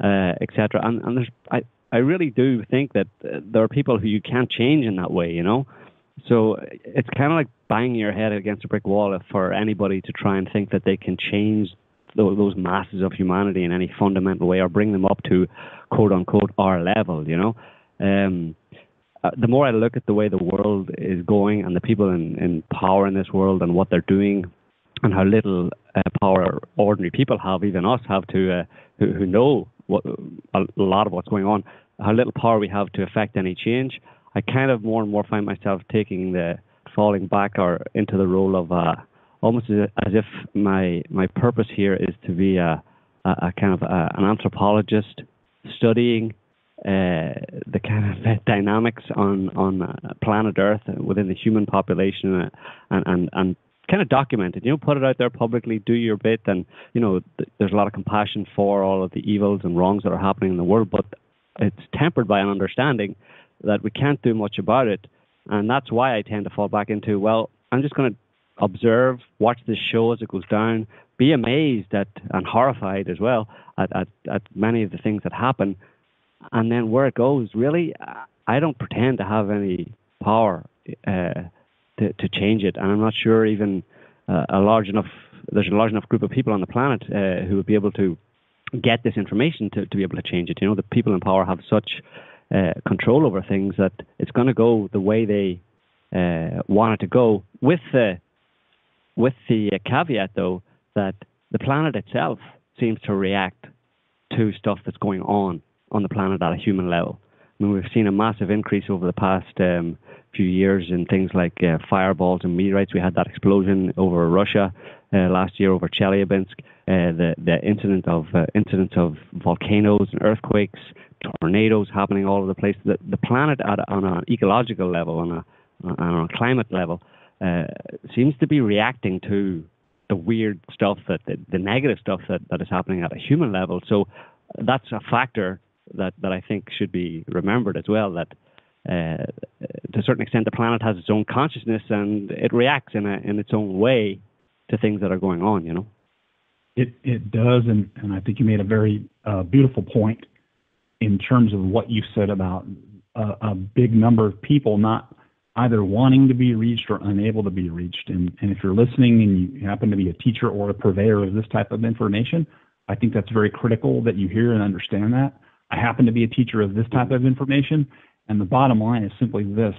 If I get into a mode of I need to save these people, no, that is the wrong way to come into this. I've been there. I beat my head on the wall. You know, there's 7 billion people, and I need to save as many as possible. No. If you have one conversation with one human being, and it doesn't mean that I change or turn them, it simply means maybe they look at something a little bit differently. Maybe they stop doing something that was destructive to them, and they see things in a slightly different light. It's okay. My job is to save anyone. It's not to save anyone. It's just simply to know whatever the truth is for me is to share it with other people. That's all I can do. And if it falls on deaf ears, it's okay. And I'm not a proponent of what the text known as the Bible, but there is a little bit of wisdom in there. Don't cast your pearl to swine. People that aren't listening or who don't want to hear, stop talking to them and talk to people that do. Amen. Thank you so much for your Absolutely. show. I really appreciate it. Listen, No problem. I know we have Thanks for just a couple of minutes left. I wanted to just mention my my fundraiser on the Bilderberg documentary, if I may. Yep. It's as I said earlier in the show, the documentary is coming out of theaters all over the world at the end of May, early June, and we're just in the last final stages of getting the post-production done and over with over the next couple of weeks. And we're bringing some top experts on graphic design and animation just to make this, a little bit better than it is, and it's already an amazing film. We have a lot of interest from international film festivals, etc. So what we've done is I've started a fundraising campaign, a crowdfunder on the Rocket Hub. And if you can help us out just a little bit, $5, $10, if we get 2,000 people, we're going to have more than enough money to finish it. So it's already a $200,000 film, which we have funded ourselves over the past 4 years. So it's not some peepsqueak little project. No, it's a very big project.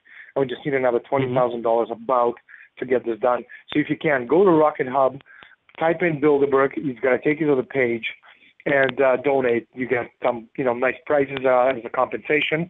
But most importantly, you're helping a very, very good cause. It's not just the film itself. It's the fact that this year, Ed Snowden won the Oscar, as a result of Citizen4, and he certainly deserves it.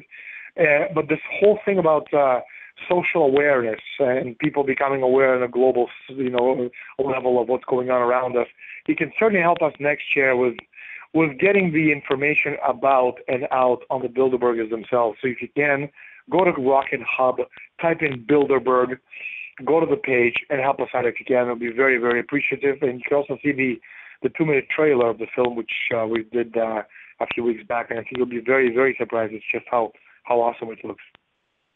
Okay, yeah, definitely. So that's Rocket Hub, but is it linked on your website? Your website's danielestulin.com, right? Yeah, people, if they want to follow me, the easiest way to follow me is through my Twitter account. It's at Estulin Daniel. That's my Twitter account at Estulin Daniel. But it's not on my webpage. It's on my Twitter account. But Twitter. They can certainly just go to Rocket Hub and just type in the name. Okay. Excellent. Okay, Daniel, we're going to let you go. Thanks a million for being on. It's been a very, very interesting conversation, to say the least.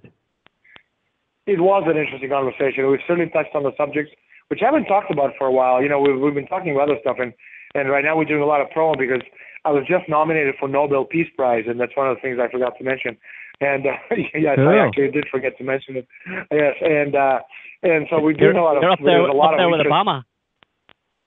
Unfortunately, he gives any nomination of that name. But the point is that it's as a result of all the work I've done in the last 20 years of exposing these people to the light of day. And so I was nominated about a month ago, and it's a great honor because some amazing people were nominated over the last century. Obama is not one of them. But the point is that so we're doing a lot of interviews about just current stuff, and it's nice to talk about Bilderberg once in a while as well, because these are the kinds of things I don't talk about very much, simply because I've moved on to other, I think, more interesting areas of investigation. But I think we certainly touched on some key ideas, which hopefully will get people interested in the subject of Bilderberg itself. Yeah, well, I hope you win the Nobel Peace Prize. It'll be some well-deserved publicity. I mean, it's not necessary. Just because Obama, Obama won, it doesn't mean doesn't mean it's such a bad thing. If you're saying the right message, you won't. Yeah, well, yeah, it's a bit. Yeah, exactly. But nominations good enough, Nominations good enough. And again, one last time, Rocket Hub, Bilderberg, help us out. Thank you. Yeah. All right. Thank you. Have a good one. Bye. Greg, you're still on. Yeah, and I say this with all due respect, absolute respect for your previous gentleman who just spoke. All I can say is, wow, everything I said and all I heard from him was a promotion for fundraising. I'm floored. I'm completely floored. And my next comment is simply this. How is higher awareness of Bilderberg activity going to lessen the fact that the Bilderbergs meet and do and influence the world in the way that they do? Well, I don't think, for me anyway, I talk, I write quite a lot on what we do here is, apart from this radio show, we have other areas or venues that we use to talk about what's going on in the world, and we have no intention or no expectation that we're going to change any of it. What we're doing is simply talking to the people who are listening to us and reminding them that, the world is a pretty screwed up place. It's run by a bunch of psychopaths in power, and that they shouldn't allow themselves to be lulled into a false sense of kind of security or calm or peace, or forced to turn their face away or to be distracted or to misplace their hope. Or to misplace hope. Yeah, all that kind of stuff. I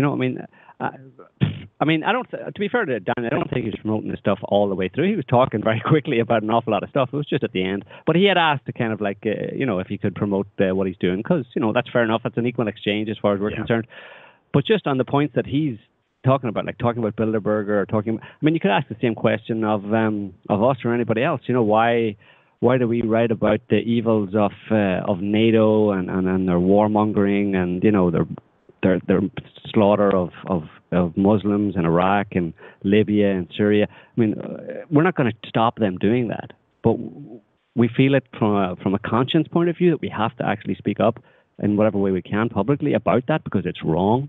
It's a simple thing, a simple right versus wrong thing, and to remind those people that are watching and listening that this is what's happening, this is what's going on. It hasn't gone away. The world hasn't transformed into some peaceful utopia yet. It's actually getting worse and worse. As to what people should do about that, for me, I could talk to people about what they can or can't do, but none of it's based on the idea that we can change any of it necessarily, at least not in a physical way. We're not going to get our day, and we're not going to get our day in court with these warmongers. But what's important for these people is what's important for these people is to simply watch, to keep watching, to keep observing, to keep looking at what's going on. Don't turn your face away. Recognize the suffering, and I don't know where it goes from there, but at the very least, that's what we have to do. I'm glad you said that. It's so powerful what you said. This isn't about getting your day in court, because that's the 3D world. That's the illusion. That's the system. Right. That's what the Bilderbergs have built. And I love that, because a lot of people still believe that their justice will come in court, and that's the den of vipers. That's where they operate. Right. It'll come in court. Yes. It'll come in court, or it'll come in revolution or regime change or whatever. No, it won't.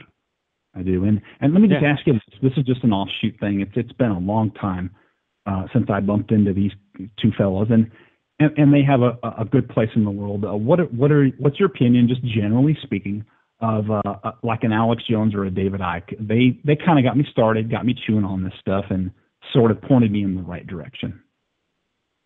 Yeah, I think a lot of people.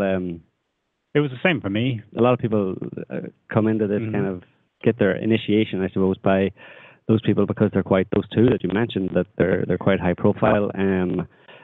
But a lot of people stick with them, I think, as well, which is maybe a problem. But because David Icke for me is he's kind of like new age spirituality behind it all. He talks a lot about politics and over the past recent years, but he started out with very much kind of alternate realities and reptilians and higher dimensions, and the Queen's a reptilian, and basically a kind of mishmash of a lot of new agey type stuff that has come out over the past few decades. And he talks a lot about pseudo physics, kind of like faux physics type concepts and stuff to try and convince people that. I mean, what I get from him is that we're all just energy, and if we just think and believe, understand that we're energy, we can transform everything. Everything can be changed in a moment. If I just understand that I'm just atoms, organized in a certain form. If I understand that, then I can do whatever I want with those atoms, and I can change them, and I can walk through a wall or walk through a door, a closed door. And for me, that's a lot of garbage, a lot of new age garbage. Maybe some of it may be true at a kind of higher level, but it doesn't apply to the average person on this planet, including us now. And nobody has the power to do that. So he's selling a dream basically to people, and but then I kind of have to come back a little bit from that, because I do like a lot of the stuff that he's done recently in the sense of political stuff, because he's on the money about the geopolitical shenanigans that have been going on for a long time in terms of East versus West and NATO and the one world government and all that kind of stuff. He talks a lot about that. So, but I have a problem with him, because I think fundamentally anybody who goes too deep with him is going to be deceived. And Alex Jones is like, AJ. 1776 will rise again, or will happen again. Yeah, come and take our guns away. He's egging people towards that revolution that ain't going to come, or will be a mess. Yeah, and I like the way that you said what you said. I'm not just agreeing with you because you took my call. I'm with you. There's balance. David Icke puts out some really good information, and so does Alex. He does. But as we mature, I believe and if you're listening, as we mature, as we come into this knowledge, and for some it's new, for some it's old, and if you feel like it's old and you've been listening to this for a really long time, there's different ways to expand your awareness. There's different ways to make it fresh for you, because you're like, God, this world sucks, and 7 billion people are blind, and I'm the only one. Don't feel that way. You heard these people. We're not here to save anybody. I love it, though. Alex taught me simply this. Just pay attention. And I am not a patriot. I don't get into the 1776 revolution. That's all nothing but a repeat of why we're in the mess we're in here in the U.S. And David Icke is very broad knowledge, awesome information. But the fact that the Queen is a reptile is a little hard for me to swallow. I understand what they say when they mean blue blood. Some say it's because they ingested silver. Some say it's because they're reptiles. I don't really know. I've never talked to the Queen, but I do know this. Does it matter? It doesn't really matter, because I live in Nashville, Tennessee, and you could say, well, it does affect your reality. No, I mean, does it really?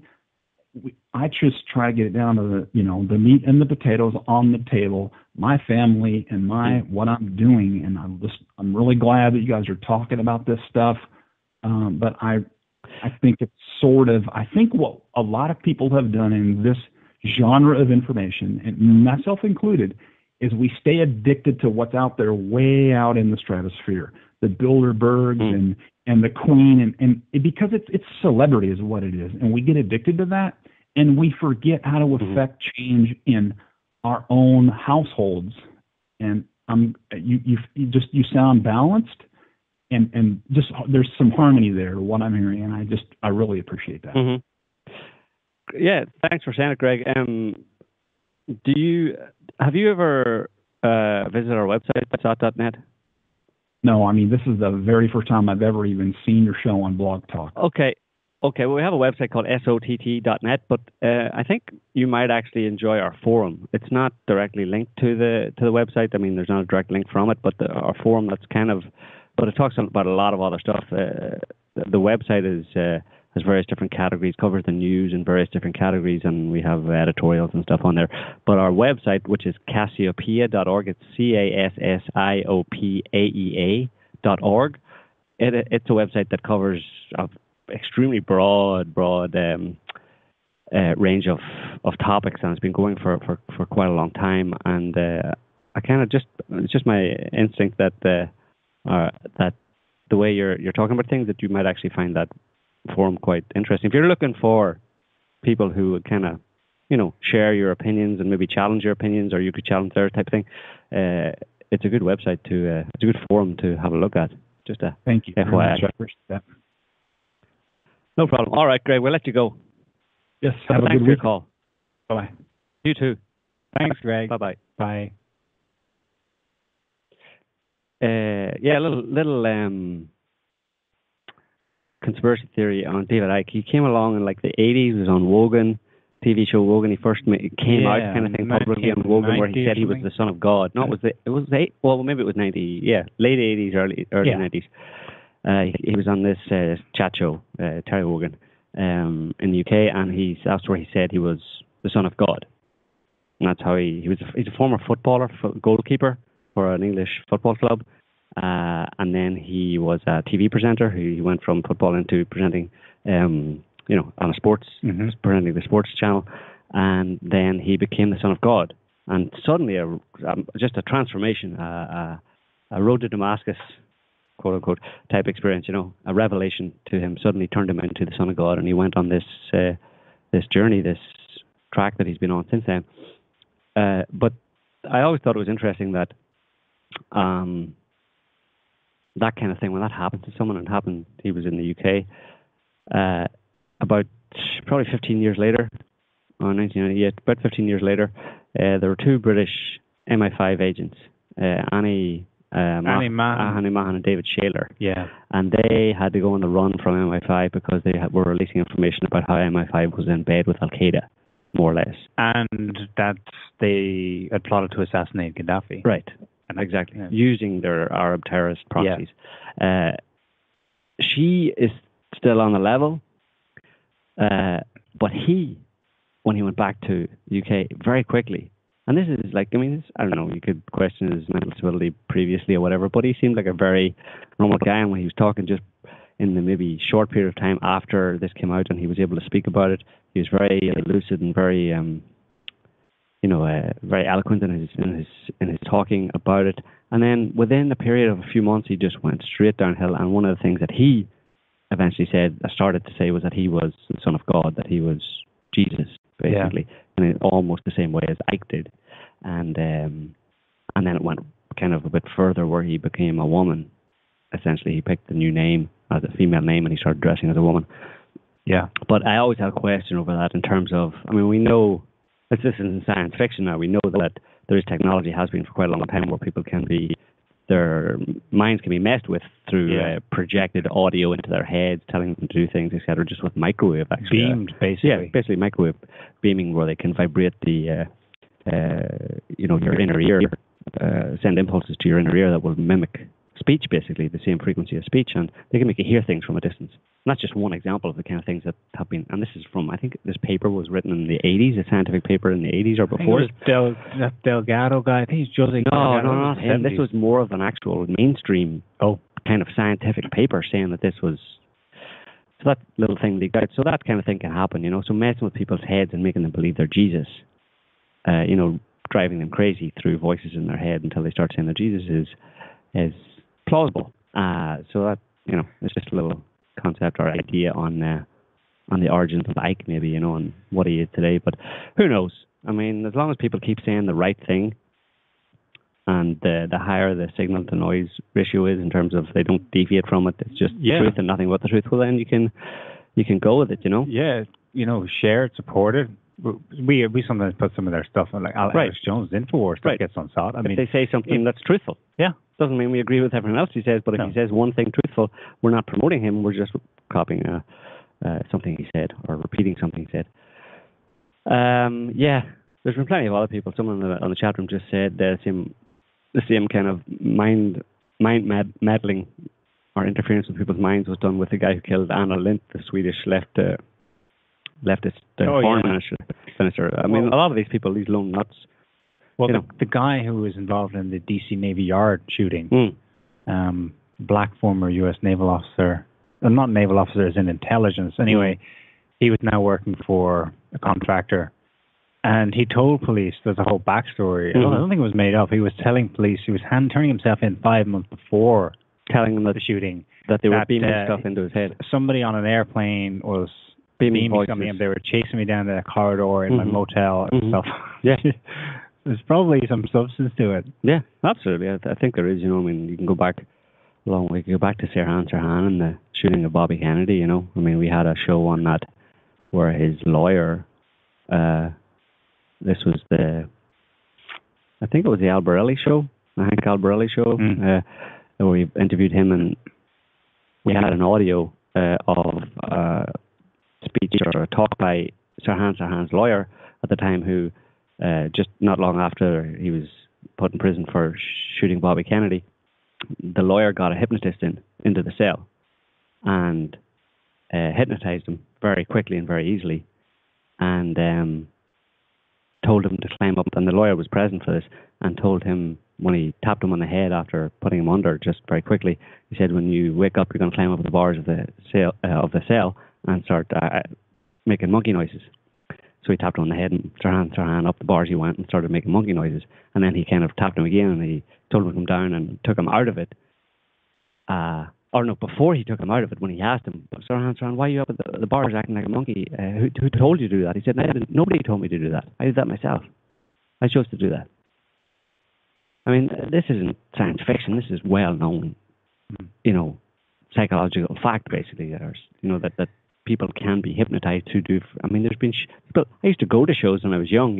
Once or twice I went to hypnotist shows where people on stage were made to cluck like chickens, and I knew some of them. And I've no reason to believe when they told me that they didn't know why they did it. Like they weren't kind of aware. They know they did it, but they didn't know fully why they did it. But it's no reason to disbelieve that people can be made to do things that they wouldn't normally do. People are malleable, but going back to what Greg was saying, that doesn't mean that we're all exposed. And oh my God, people tend to get paranoid when they hear a lot of these things, especially when it's coming through alternative media sites like Likes or Alex Jones. They freak out because they're hearing all that and they're going. But the thing is, the other side of it is the accumulation of information, true information, knowledge, as much as you can of it, protects you from such predations. Right. You see, that's the how and the why together. The ends and the means all. What do I do? Well, you keep doing what you're doing. You collect correct information. You become more balanced in all areas of your life. And that is your mission, in quotes. That's what you do. Yeah, that's what you do. You're not here to affect any great changes on a planetary scale. You're here, if anything, just to learn and to grow and to observe. And if you're inclined that way, to pay strict attention to what's going on this planet today, because it's very important for your own understanding of how the world works and maybe how the broader kind of universe works type thing, or the forces at play, I mean, you can follow that. You can go down the rabbit hole as far as you want, I suppose, but, you do need to protect yourself along the way and make sure that you're not being led on a kind of wild goose chase, and another way to protect yourself from that is to have a kind of a network or a group of people who are kind of like-minded and know those concepts as well and understand those dangers, and you can check each other. You can. Yeah. They can tell you when you're going a bit kaflooey. Right. Yeah.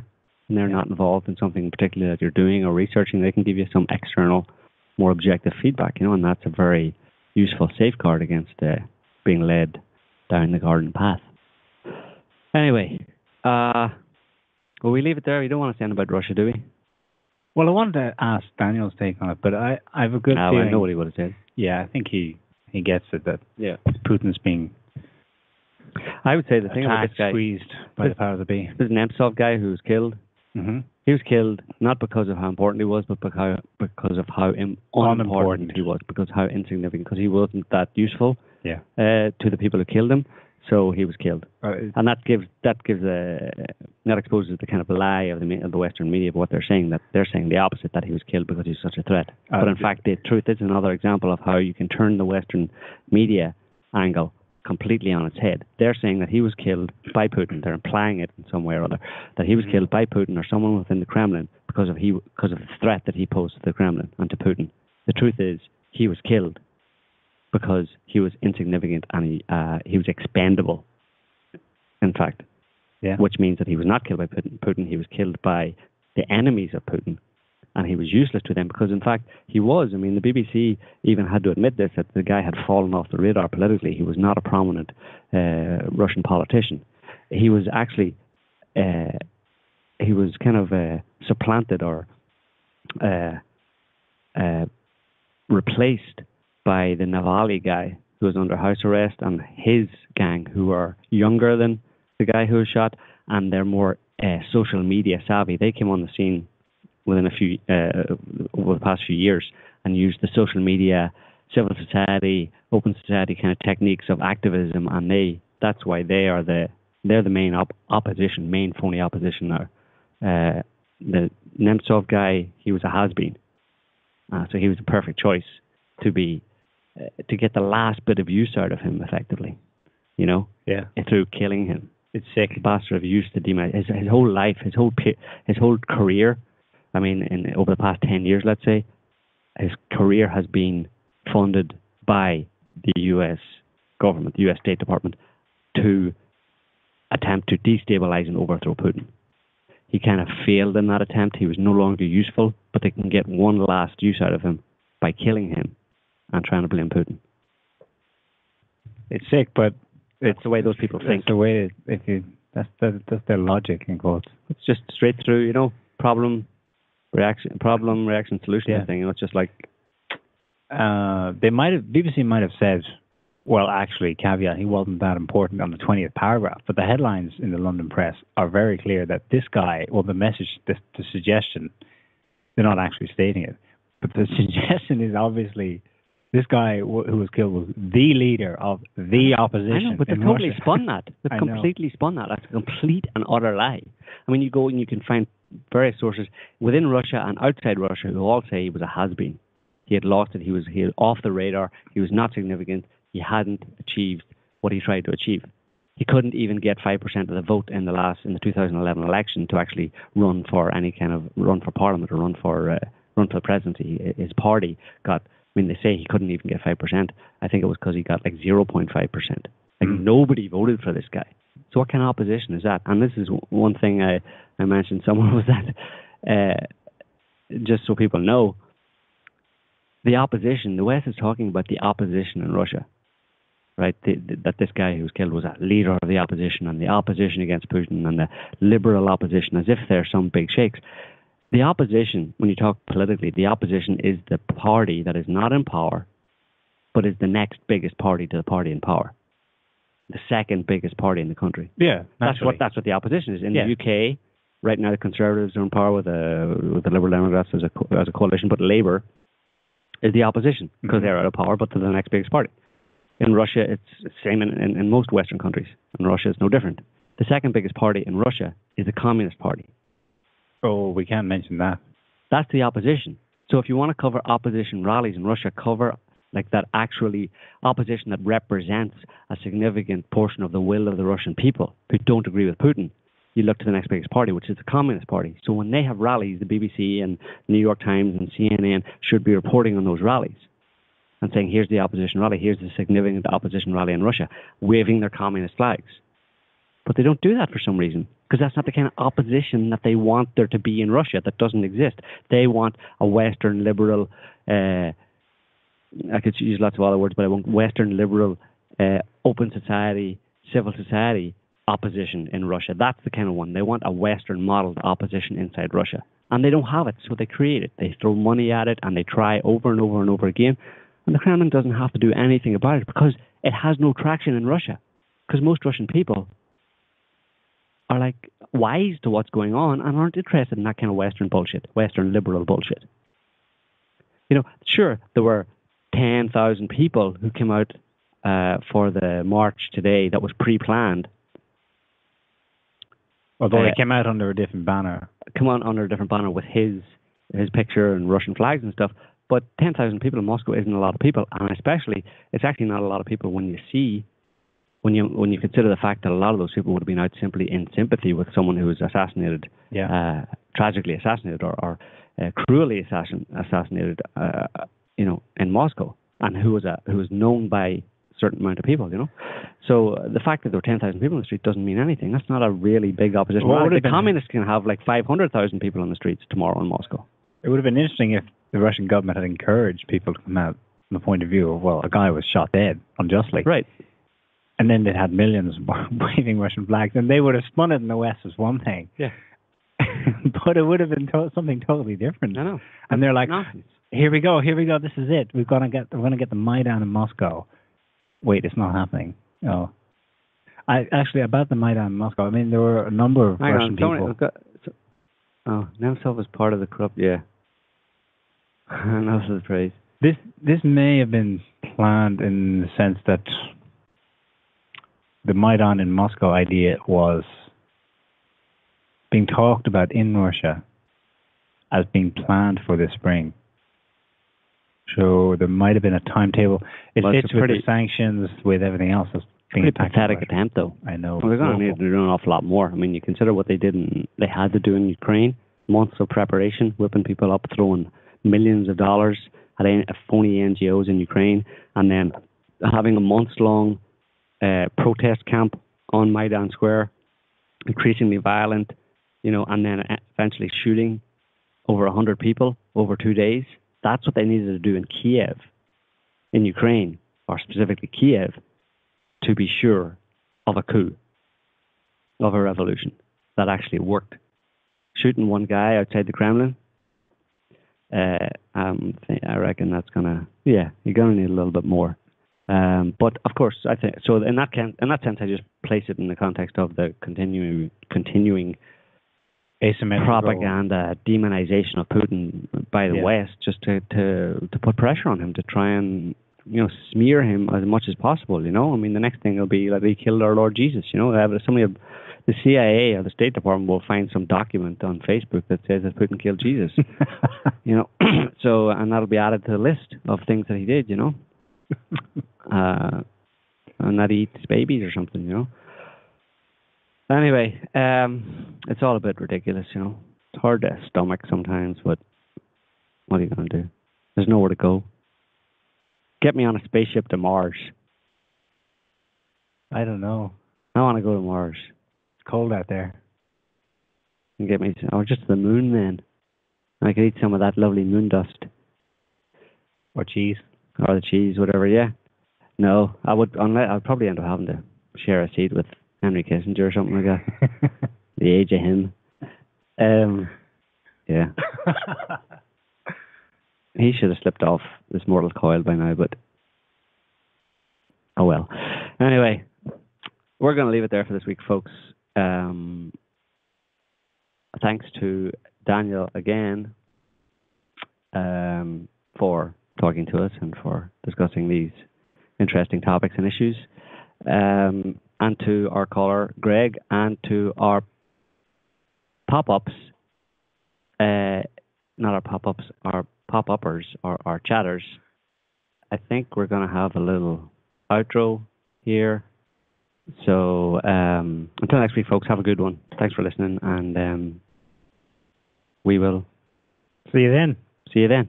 Bye-bye.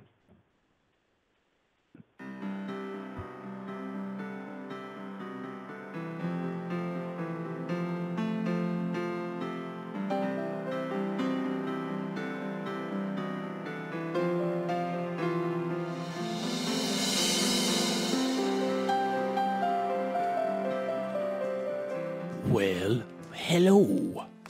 It's Relic here, reporting from my tiny log cabin in the upper shores of Lake Canada.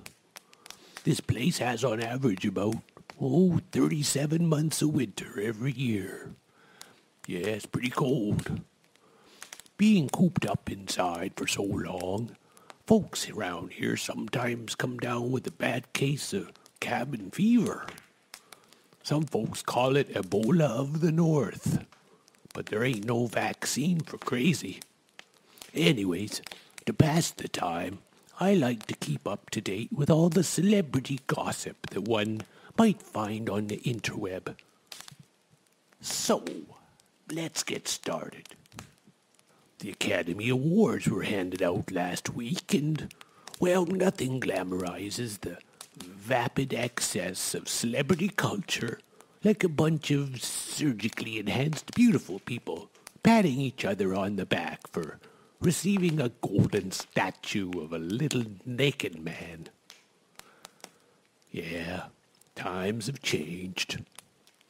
Highlights of this year's award ceremonies include Doogie Howser prancing around in his underoos, a creepy Vinnie Barbarino going all Helen Keller on the face of actress Idina Menzel, whoever she is, and of course, Lady Gaga stole the show by singing a tribute to the sound of music.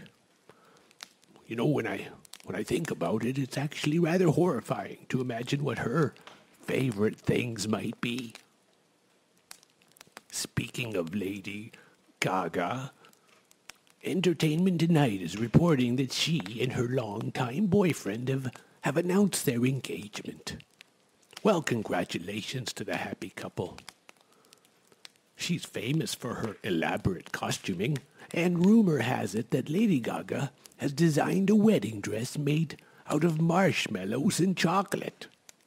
The groom, on the other hand, will be wearing a tuxedo made entirely of graham crackers.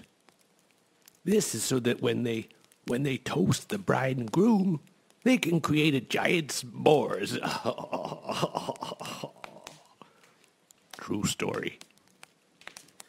In other news, talk show host Ellen DeGeneres and pop idol Justin Bieber released a prank video where they hid in a public bathroom in order to scare people.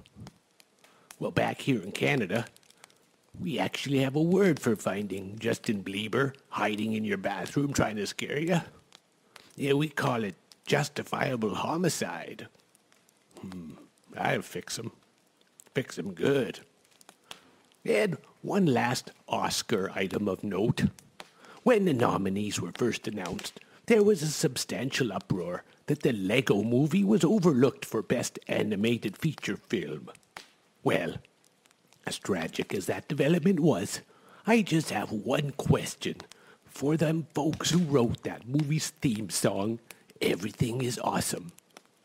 Have you looked out the freaking window? Great Caesar's ghost, man. Your country's becoming a virtual police state. The cops are going around indiscriminately killing your neighbors, and your commander-in-chief is clamoring to start World War III with Russia.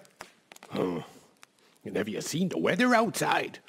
Blankets of snow, sheets of rain. I don't know. Seems like somebody forgot how to make the bed. If you catch my drift. Sure, everything is awesome when you're a 2-inch plastic toy guaranteed to survive any apocalypse, along with the cockroaches and other vermin left behind, like politicians in their secret underground bunkers. But for the rest of us mere mortals, well, everything is not awesome indeed. Still, it's a pretty catchy tune. Everything is awesome. Everything is great when you live in a dream. Yeah, I have a feeling I'll be singing that little ditty all the way to the grave. Most illogical. Speaking of graves, we have some sadly breaking news here from the Twitterverse today. It's been reported that actor Leonard Nimoy passed away quietly in his home in Bel Air this weekend. You know, it's not often one finds a celebrity who's both talented and modest, articulate and kind. And aside from all the money and fame that normally accompanies such a career choice, what he garnered most of all was our admiration and respect. Godspeed, Mr. Spock, and may you continue to boldly go where no one has gone before. Well, that's it for now, kids. Till next time, it's Relic here, throwing another log on the fire and saying keep your feet on the ground and your eyes on the stars. So there you go, folks. That was a little surprise from our pop culture, SOTT Radio Network's pop culture correspondent, Relic. That was his pop culture roundup for the past week or so. He will be appearing regularly, we hope, from now on. He's located somewhere at an unknown location in the wilds of Canada, so we hope we'll be able to continue to receive his transmissions over the next few weeks, because they're very interesting, very much on the money. Anyway, so we'll say goodbye again, and we hope to see you next week. Until then, bye. Take care. Bye-bye.